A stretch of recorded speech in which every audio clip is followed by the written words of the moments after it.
inaynu munkaraadkan iyo dembiyadan ka hadhno weliba waxaan baraarujin lahaa Soomaalidu dhibaatooyinka leeyahay waxa kamid ah bulshooyin dhan oo inaga mid ah ayaa la yiraahdaa naga mid maaha waa ummadii waa la abtirsiimo waa la luqad waa la diin haddana waxay ku leeyihiin waxay gowracaan ma cuno inantayadana ma guursadayaan kala shaqana waa noo shaqadayada ma qaban karaan ama tooda anagu maba qabanaba magaca qabiile hebel waa iska garanaysaa qof waliba uu fahmaya meel walba way ka jirtaa marka waxaan leenahay waa dulmi sidiisa dadka la dulmiyay oo lagu xadgudbay oo aan xaq loogu lahayn waliba waa dad caan ku ah inay shaqaystaan oo ay waxba shaxaadin timuhu xiraayo waa tumaaliyo kabuhu talaabu kuleeyahay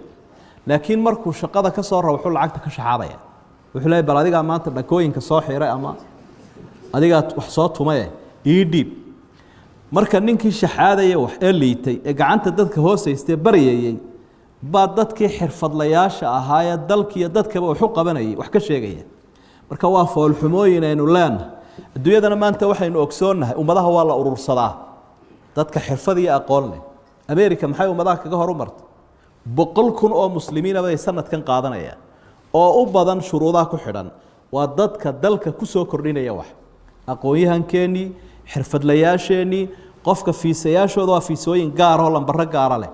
qofka dalka aqoonta la baa fiisaha la siinaya soo galaya dad baa la urursanaya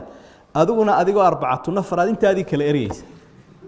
waa doqonnimo sida u taala iyo nacasnimo dad waaweyn aynu ka tanaasulno ilaahay ka cabsano oo